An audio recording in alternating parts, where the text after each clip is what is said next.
पूजा घर में रखा लोटा पैसे को राख बना देता है। भूल कर भी ये गलती ना करें वरना पूरा घर हो जाता है बर्बाद। महाराज आप सभी ने भी अधिकांश लोगों के पूजा मंदिर में एक लोटा जल भरा हुआ जरूर देखा होगा। तो आखिर इसका क्या कारण होता है? क्या पूजा घर मंदिर में लोटा जल रखना चाहिए या नहीं? इसी के साथ जो लोग अपने पूजा मंदिर में एक लोटा जल भरकर रखते हैं तो महाराज ये लोटा किस धातु का होना चाहिए? पीतल, तांबा या कुछ? और कई लोग इस बारे में अनजाने में गलतियां कर देते हैं और बाद में उन्हें पछताना पड़ता है। तो महाराज आज हम आपको बताने वाले हैं कि आपको इन गलतियों से कैसे बचना है, क्योंकि इससे आपको नुकसान भी हो सकता है। तो महाराज आखिर इसे रखने का सही तरीका क्या होता है? इसी के साथ महाराज पूजा घर मंदिर में जो दीपक जलाया जाता है यह किस धातु का होना चाहिए? तांबे का, लोहे का, पीतल का, कांसे का, स्टील का या मिट्टी का? आखिर कौन सा दीपक रखना चाहिए? क्योंकि महाराज सही दीपक का चुनाव ना करने पर भी आपके घर में परेशानियां आ सकती हैं। इसी के साथ दीपक में कौन सी बाती का प्रयोग करना चाहिए? क्या कच्चा कलावा ठीक है या फिर रुई या सूती धागा सही रहेगा? अब महाराज कई लोग इन बातों को छोटी समझकर नजरअंदाज कर देते हैं, जिससे कि उन्हें पितृदोष, शनि दोष, काल सर्प दोष या गरीबी जैसी समस्याओं का सामना करना पड़ता है। इसी के साथ महाराज कई लोग प्रश्न पूछते हैं कि गुरुजी मुख्य द्वार पर जल छिड़कने का सही समय और तरीका क्या है?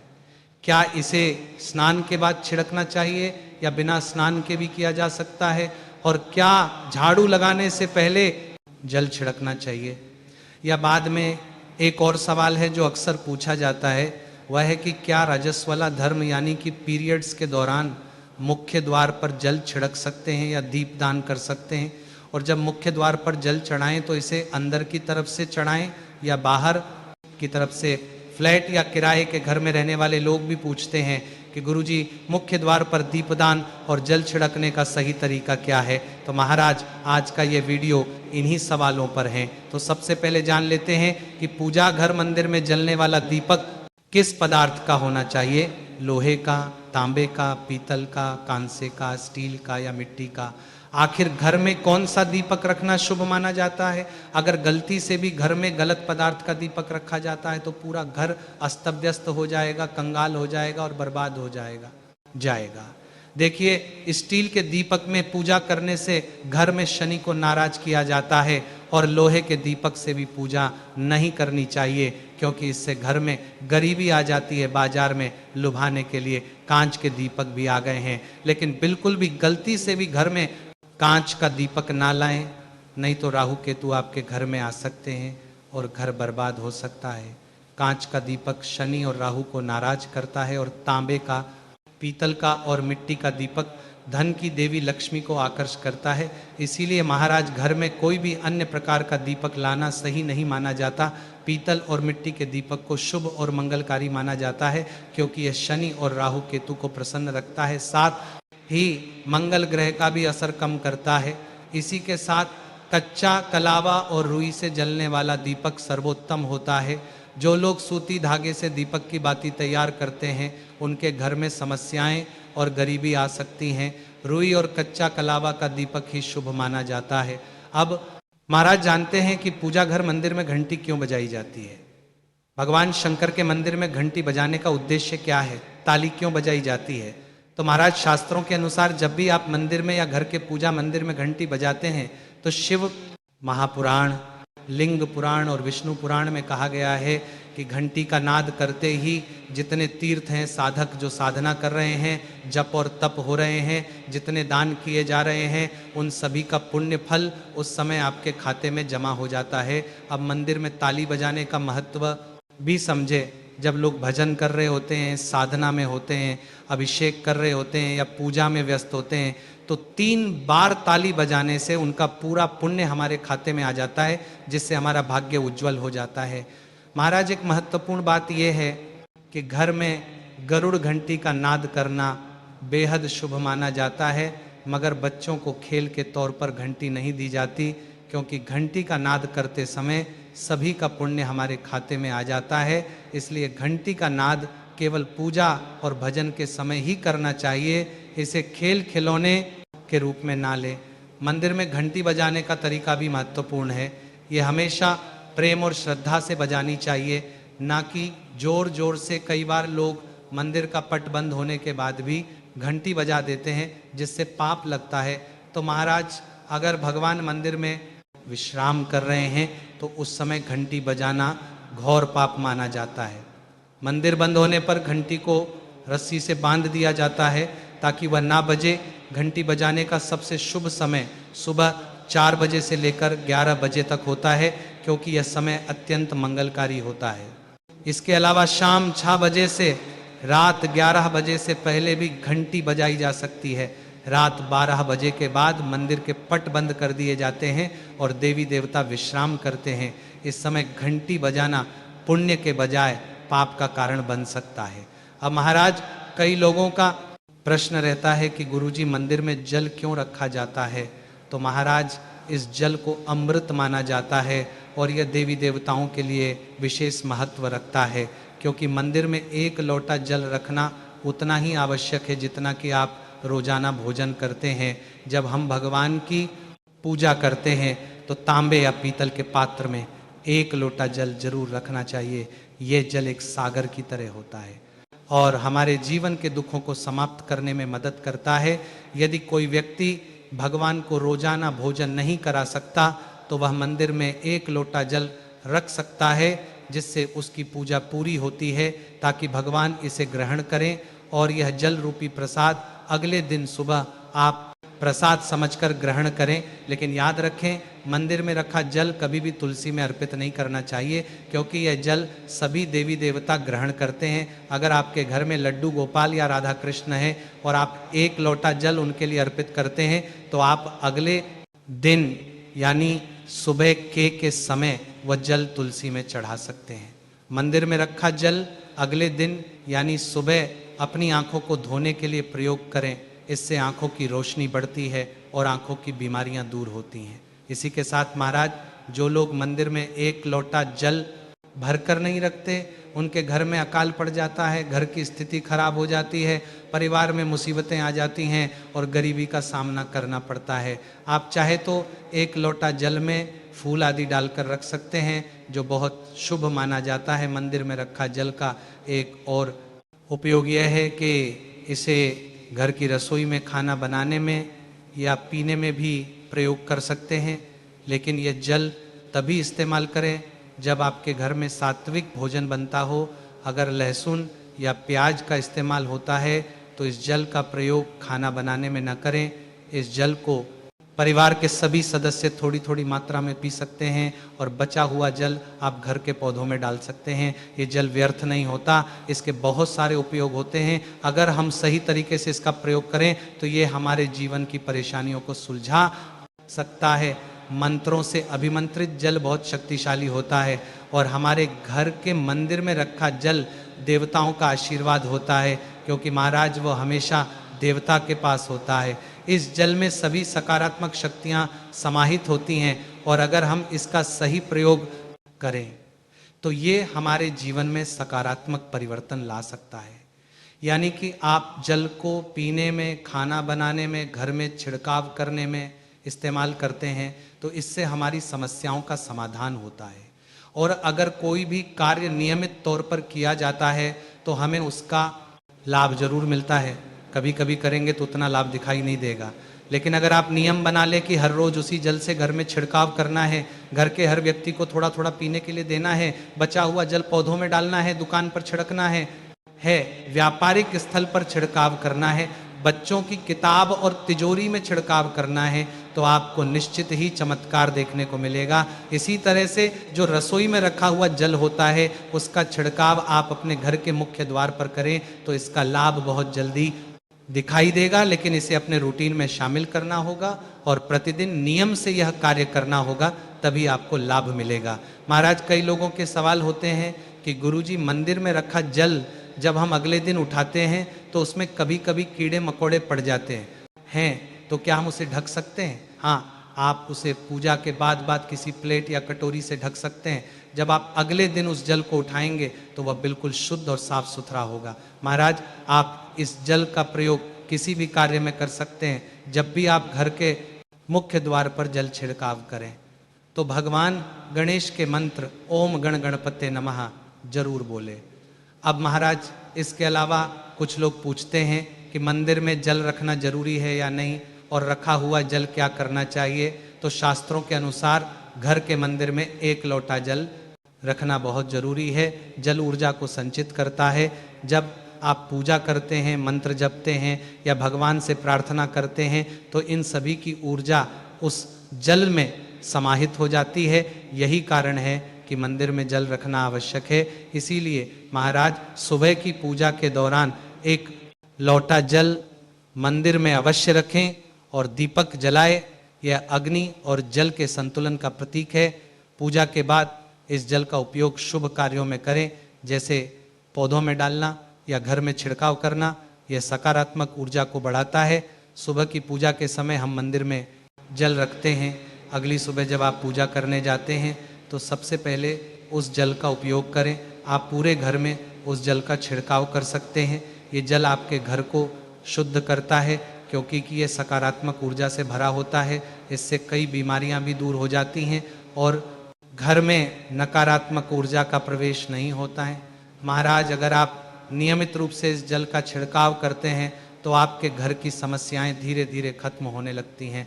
कभी कभी लोग ये शिकायत करते हैं कि दवाइयाँ असर नहीं करती। ऐसे में अगर दवाइयाँ के साथ साथ रोगी को इस जल को पिला दिया जाए तो दवाइयाँ जल्दी असर करने लगती हैं। इसी तरह अगर परिवार में कलह और झगड़े रहते हैं तो परिवार के सभी सदस्य इस जल को थोड़ा थोड़ा पी सकते हैं। इससे धीरे धीरे सकारात्मक विचारों का प्रवाह थोड़ा शुरू होता है और घर में शांति और समन्वय आता है।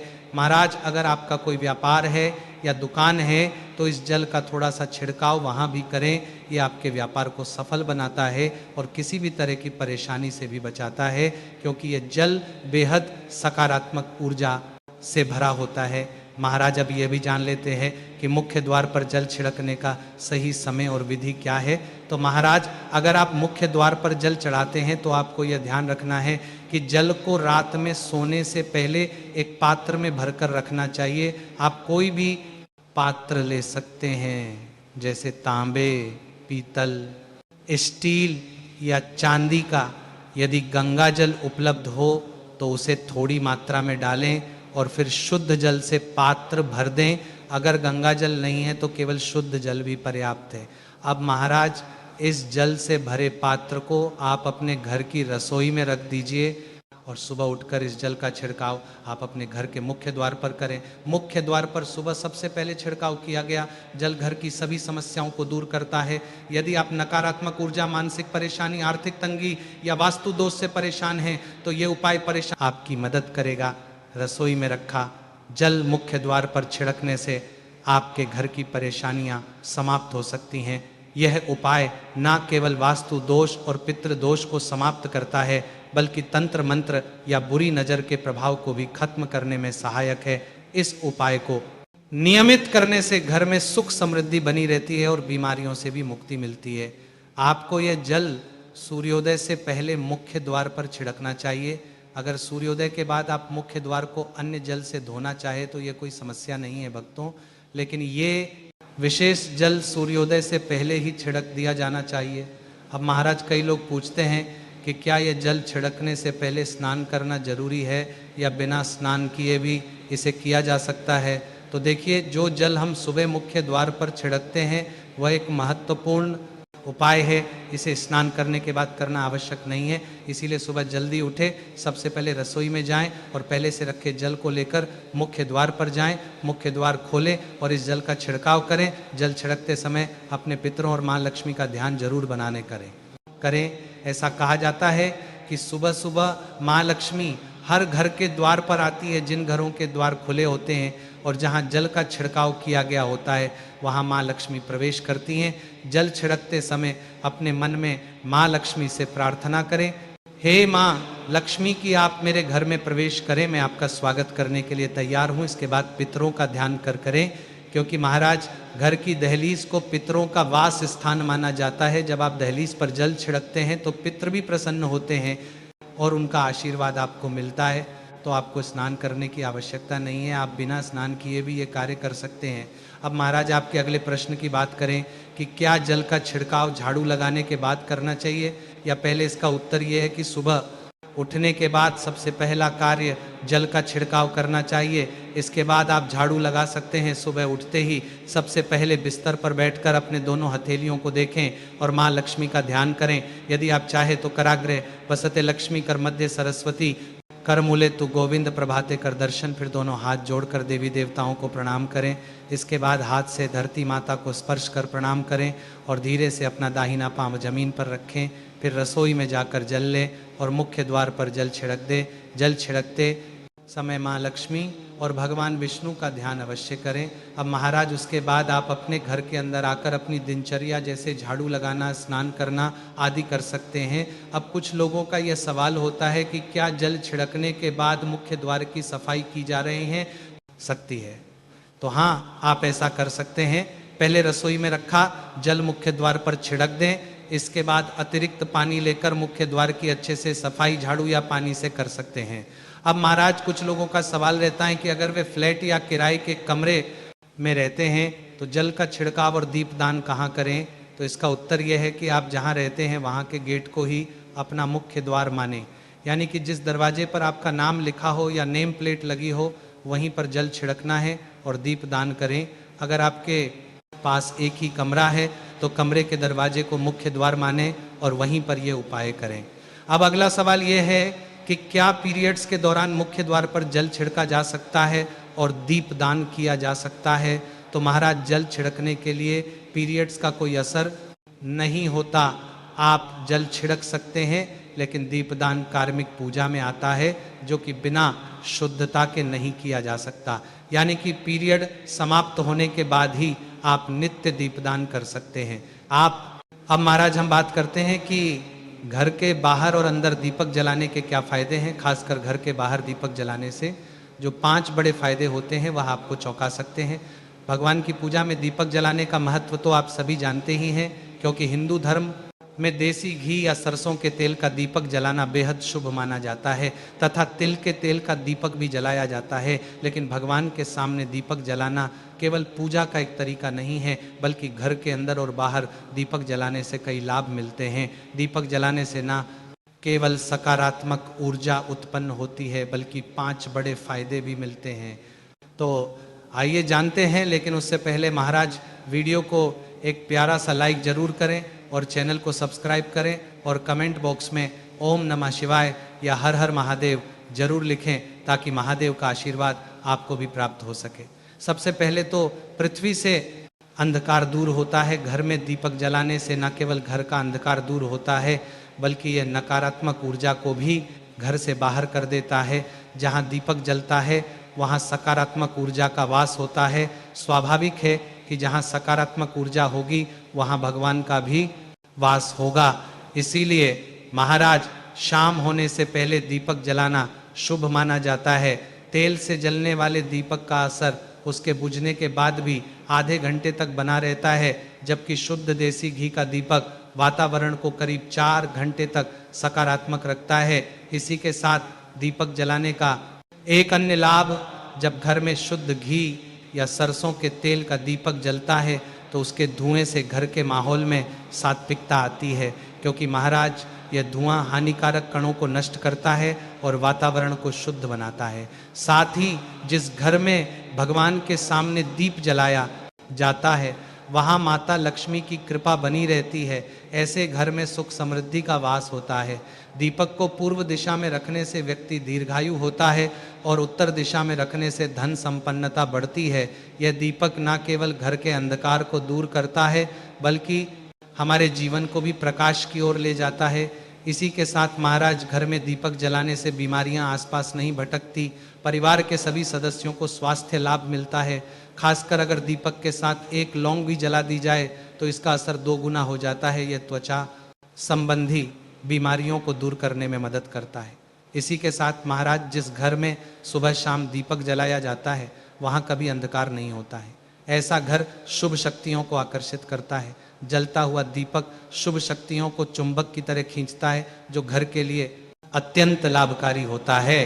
तो महाराज, यदि आपको यह जानकारी थोड़ी सी भी उचित लगी हो तो वीडियो को लाइक और चैनल को सब्सक्राइब जरूर करें और कमेंट में ये जरूर बताएं कि आप ये वीडियो कहाँ से देख रहे हैं। धन्यवाद।